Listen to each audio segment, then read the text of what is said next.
सो राधे राधे दोस्तों, welcome back to my channel. तो आप सबका स्वागत है मेरे चैनल पे। तो आज तारक मेहता में देखेंगे कि पोपट लाल जो है ना वो बात कर रहा था भूतों को लेके कि मैं अब ना भूतों से नहीं डरूंगा। बहुत तेज हो रहा है, बहुत तेज हो रहा। फिर जेठा भाई आते हैं मुखौटा पहन के, वो डरा देते हैं, वो डर जाता है। फिर वो बोलते हैं कि नहीं नहीं, मैं तो तुम्हें ना तसल्ली दिलाने के लिए डरने का नाटक कर रहा था, मैं रियल में नहीं डर रहा था ताकि तुम्हें अच्छा लगे पोपट भाई। अच्छा, हमको सिखा रिया है। जेठा भाई को बोल रहा था। लेकिन फिर जेठा भाई जो है ना तो बोले ठीक है ठीक है। फिर अचानक से भीरे भाई आ जाते, बस वो हंसी के ही ऐसे करते वो इतना डर जाते, जाके हाथी भाई के ऊपर गिर जाते। Oh shit, no. और आगे आप देखेंगे कि जेठा भाई आते हैं घर में दया दया चिल्लाते हुए, वो बापूजी पे ध्यान नहीं जाता है। फिर बोलते क्या है, फिर वो बोलते नहीं नहीं कुछ नहीं, बस दया भाभी आ जाती है। फिर बोलते अंदर ही हो, वो सुन क्या क्या क्या ऐसे करते हैं। फिर बोलते हैं, फिर उसका उन दया भाभी का हाथ पकड़ के अंदर ले जाते हैं कमरे में बात करने के लिए नॉर्मल सी। सही पकड़े हैं। और फिर आप देखेंगे कि जेठा भाई जो है ना लास्ट में आप मतलब वो बोलते हैं अय्यर भाई को कि आप जो है ना बंदर हैं, ये है वो है। तो बोलते हैं आप बंदर का वो है मतलब। तो इसीलिए जो है ना आप आगे आगे देखिए होता है क्या। बाकी आप मेरे साथ बने रहिए। कर लिया है कि मैं आज के बाद भूत से कभी नहीं डरूं। सच्ची? जेठालाल, अरे क्या जेठालाल? अभी तुम कह रहे थे कि मैं भूत भूत से डरता नहीं हूँ और इतनी देर में डर गए। अभी बोला अभी फक। अरे यार पोपटलाल भाई अभी तो बोल रहे थे कि मैं भूत ऊत से नहीं डरता। जेठा भाई ने आके इतना ही मुखौटा ही पहना था, इतने में ही आप डर गए। ऐसा तो बोलना ही नहीं चाहिए। फिर जब आपको अभी भी डर लगता है तो सही पकड़े हैं। डर लगता है तो इतना फेंकना नहीं चाहिए ना। आप इतना ज्यादा फेंक रहे हो कि मैं नहीं डरता, ये नहीं करता, वो नहीं करता, तो ये तो गलत बात है। अगर हम डर रहे हैं तो हमें बोलना चाहिए। लोगों के सामने बेइज्जती थोड़ी होती है, इंसल्ट थोड़ी होता है। दोस्त भी तो सपोर्ट ही करते हैं, ऐसा बात थोड़ी है दोस्त लोग सपोर्ट नहीं करेंगे अगर आपको डर लगता है। आपको तो भूत वाले एपिसोड में हर बारी आप डरते ही हो। नहीं तू समझा नहीं। जब से मैं तारक मेहता मतलब तारक मेहता देखता हूँ, भूत वाला जहाँ भी एपिसोड आया है वहाँ पे तो सबसे ज्यादा आप ही डरते हो। और तो इतना कोई नहीं डरता जितना पोपट भाई डरते हैं। ऐसा तो हमने देखा ही है। जेठा भाई सही तो बोल रहे हैं। मैं डरा नहीं था, वो तो तुम्हें अच्छा लगे इसलिए मैं डरने की एक्टिंग कर रहा था। अब तुम फेंक रहे हो। मैं फेंक नहीं रहा हूँ, मैं सच में नहीं डरा था। अरे जब नहीं डरते थे तो डर क्यों गए? भीरे भाई ने नॉर्मल सा मजाक किया, हे, उतने में ही डर गए ना। हाथी भाई के ऊपर गिरी। अरे ऐसा क्या डरना भाई कि मतलब पीछे से कोई भी आके बोले, हाँ थोड़ा सा हो जाता है ना, अचानक कोई बोलता है तो डर हो जाता है। तो भाई अचानक से घबराहट हो जाती है, इसीलिए हाथी भाई के ऊपर जाके गिर गए पोपट लाल। अरे देवा, भाई ऐसा तो नहीं होना चाहिए भाई। हाथी भाई को भी चोट लग गया होगा और सब लोग भाई ऐसे डराओगे तो पोपटलाल भाई तो डरेंगे ही ना। भले ही वो कितना बोले मुझे डर नहीं लगता है, रियल में तो उनको बहुत डर लगता है। हाँ मेहता साहब, और टप्पू का डांस टीचर और मेडी आया उधर। और आया तो दरवाजा खोलना मत भाई, एकदम मतरंग है भाई। मुझे बोलता खुर्ची पे खड़े होकर प्रैक्टिस करो। ऐसा कुछ होता है क्या? नॉनसेंस। जेठालाल, फिलहाल तुम स्पीकर फोन पे हो और वो मैडी जी यहीं पे हैं। Hello hello, wrong number. Okay sorry thank you. अरे रॉन्ग नंबर, आपने तो एक फोन लगाया और सही से बात कर रहे मेहता साहब से। फिर जब आपका पकड़ा गया मेडी के सामने कि ये जेठा भाई बोल रहे हैं कि ऐसा ऐसा है, वो ऐसा है वैसा है, इतना बुराई कर रहे, फिर बाद में बोलते नहीं हो सकता, कह दो कि ये झूठ है।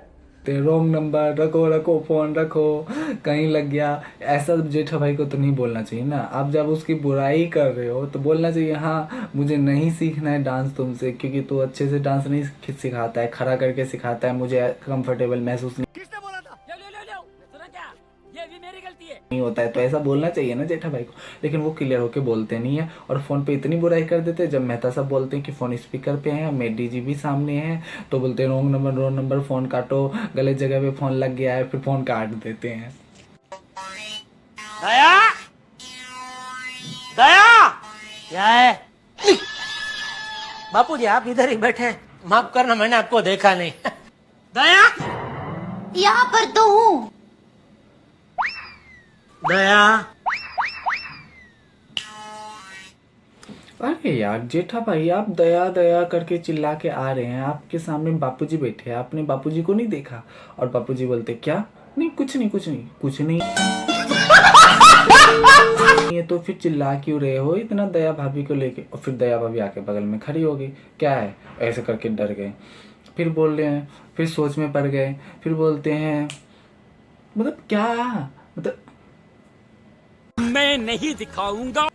शॉक्ड भाई, क्या हो गया जेठा भाई को? दया भाभी चिल्ला के तो ऐसे आ रहे, कितना बड़ा मतलब झगड़ा कर लिया हो या कितना बड़ा कुछ शॉपिंग कर लिया हो। होते हैं ना घर के वाइफ लोग को शॉपिंग कर लेते हैं तो ज़्यादा बजट में हो अच्छा, हमको सिखा रिया है। जाती है, तो पति लोग आते हैं तो फिर ऐसे जोर से चिल्लाएंगे, तो वैसा होता है, कभी कभी होता है, वैसे नॉर्मल नहीं होता। लेकिन तारक मेहता में तो ऐसा कभी नहीं देखा हमने। लेकिन ऐसा कर रहे हैं ना, तो ये तो थोड़ा सा वैसा हो रहा है, दया दया दया दया चिल्लाते हुए आ रहे हैं। ऐसे दरवाजा खुला छोड़ती हो तुम? ए बबूचक, मैंने खुला छोड़ा है। क्यों, क्या हुआ? अच्छा, आपने खुला छोड़ा है? आपने खुला छोड़ा होगा तो सोच समझ के ही खुला छोड़ा होगा। गर्मी हो रही थी मुझे, इसलिए हवा की अवर जवर के लिए खुला छोड़ा है। यार चाचा जी ने दरवाजा खुला छोड़ा है, और यहाँ दया भाभी से जेठा भाई पूछे हैं तुमने दरवाजा खुला क्यों छोड़ा है? तो जेठा भाई को जब पता चला तो आपने खोला है, तो आपने तो कुछ सोच समझ के ही खोला होगा। अब आए ना लाइन पे। अगर वाइफ खुला छोड़ती तो क्या ही हो जाता? वाइफ भी तो खुला छोड़ सकती है ना, तब उनके आप डांटते, आप बोलते क्यों दरवाजा खुला छोड़ा, क्या जरूरत थी? और बापूजी को क्यों नहीं कुछ बोल रहे? यही बात होती है ना। अगर हमसे बड़े हैं तो हम रिस्पेक्ट से बात करेंगे, अगर वो हमारी वाइफ हैं तो हम रिस्पेक्ट से उतनी बात नहीं करें। लेकिन इसमें होता है रिस्पेक्ट से बात, हम कह नहीं सकते कि नहीं होता है, होता है, हमने देखा है। जेठा भाई बहुत मानते थे सही पकड़े हैं। भाभी को, लेकिन जो है ना थोड़ा सा कॉमेडी दिखाते हैं ना, तो उस तौर पे दिखाया गया शो को, तो इसीलिए ऐसा कहा गया दरवाजा खुला क्यों छोड़ा। तो फिर गर्मी लग रही थी, इसी वजह से बापूजी ने दरवाजा खुला छोड़ा था, ताकि नॉर्मल हवा आ सके, अच्छी मतलब घुटन महसूस ना हो, अच्छा महसूस हो। फिर जेठा भाई ने कुछ नहीं बोला, नॉर्मल तरीके से रहे। दया अंदर आना।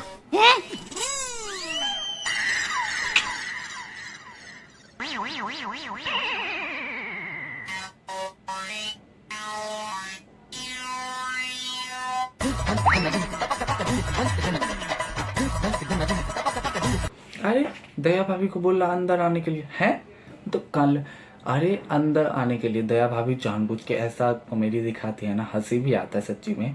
मतलब ऐसे दिखाई कि कुछ सुनाई नहीं दिया, वहाँ बापूजी भी देख रहे हैं ऐसे। अरे कुछ होता है, पति पत्नी की बात है, तो अकेले में जो तो जाके करेंगे ना, ऐसे शो में तो भाई तो। लेकिन क्या करते हैं, दया भाभी तो ऐसे एक्टिंग करती है ना कॉमेडी के तौर पे, हंसी भी आता है। तो फिर जब नहीं सुनते हैं ना, तो फिर जेठा भाई जो है हाथ पकड़ के कमरे में लेके जाता है। बात करना है तो नॉर्मल सी बात करना है तो लेके जाते हैं, कोई सही पकड़े हैं। बातें होती है। लेकिन मुझे लगता है कुछ बड़ा सा इशू है, कुछ लेके, जैसे कि होता है ना दुकान में कुछ हुआ होगा तो उस बात को लेके, तो ऐसा होता है। जेठा भाई दया भाभी में थोड़ा सा कभी तो एक बार ना ऐसा हुआ था, चेक के ऊपर कितने लाख का चेक था, उसके ऊपर चाय गिरा दिया था। अमाउंट याद नहीं है, थोड़ा सा हो जाता ना, बहुत दिन पहले एपिसोड देखा था तो थोड़ा सा भूल गया हूँ। चलो चलो भीड़े कहाँ लेके जा रहा है? चलो, अरे कहाँ? पढ़ो ये सुविचार, पढ़ो। लालच बुरी बला है, लालच से बचना कला है। इसे 50 बार पढ़ो ताकि आइंदा से तुम्हें कोई बेवकूफ ना बना पाए, होशियार व्यापारी बने।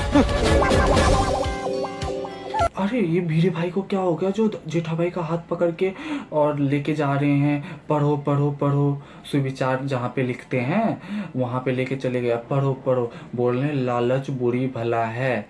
अच्छा, हमको सिखा रिया है। इसके चक्कर में नहीं पड़ना चाहिए।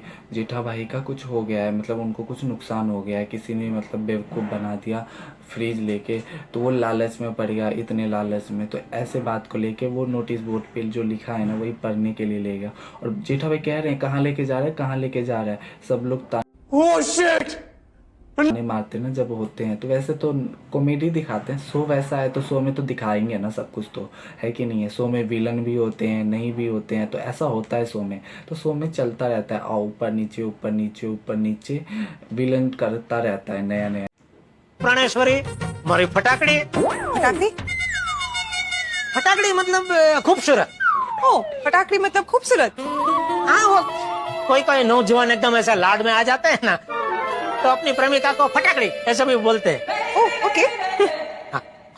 अरे वाह, गुजराती में फटाकड़ी को खूबसूरत बोला जाता है। मतलब फटाकड़ी का मतलब खूबसूरत होता है। गुजराती में अगर किसी को खूबसूरत बोलना है तो उसको हम फटाकड़ी बोल सकते हैं। अगर Once more, once more, once more। हम नॉर्मल में, अगर हम जैसे बिहारी हैं, हम किसी को फटाकड़ी बोलेंगे, उसको तो लगेगा ये मुझे गाली दे रहा है, गाली दे रहा है, सड़क चपेटा मारेगा, बंद करो हाथ।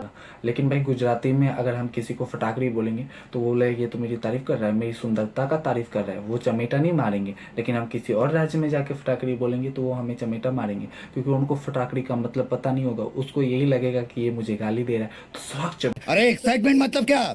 चमेटा मारेगा, ही। हम हंस पड़ेंगे ऐसे करके, हंसेंगे नहीं, रोएंगे, क्योंकि चमेटा मारेगा तो दर्द होगा ना, दर्द के मारे तो हम रोएंगे ना। लेकिन फटाकड़ी का एग्जाम्पल कितने अच्छे से बताया है कि आजकल के नौजवान प्यार से फटाकड़ी बोलते हैं।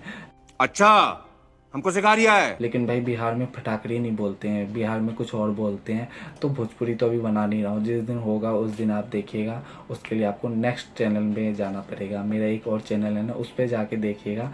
तो खूबसूरत का मतलब भोजपुरी में क्या बोला जाता है वो उसमें हम आपको जरूर बताएंगे। वैसे पता है, आप शक्ल से सर्कस के रिटायर्ड बंदर जैसा दिखते हैं, लेकिन मैंने बोला कभी आपको? तुमने मेरे को बंदर बोला? Sorry sorry sorry sorry sorry, आपको बंदर बोल के मैंने बंदरों का अपमान कर दिया। मैंने क्या बोल दिया यार भाई को, आप रिटायर्ड बंदर की तरह लगते हैं। कभी मैंने आपको बोला, फिर बोलते सॉरी सॉरी सॉरी। जब अय्यर भाई ने बोला तुमने मुझे बंदर बोला, अरे बाप रे, ये तो धोती खोल रहा है। तो बोलते नहीं सॉरी सॉरी सॉरी। फिर बोलते नहीं मैंने आपको बंदर बोल के बंदरों का अपमान कर दिया। मतलब घुमा फिरा के तो आप उनको बंदर ही बोल रहे हैं। आपके तू समझा?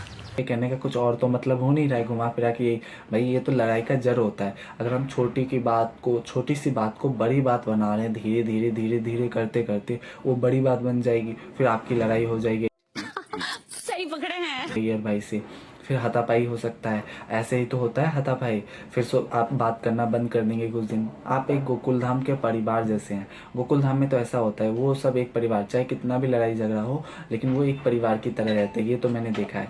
और आप जो है ना तारक मेहता देखिए, बहुत अच्छा शो है, और सोनी सब पे टीवी पे जरूर देखिएगा। और आपको मेरा वीडियो पसंद आए तो चैनल को सब्सक्राइब कीजिए, वीडियो को लाइक शेयर कमेंट जरूर कीजिएगा। हम मिलते हैं नेक्स्ट वीडियो में। Thanks for watching.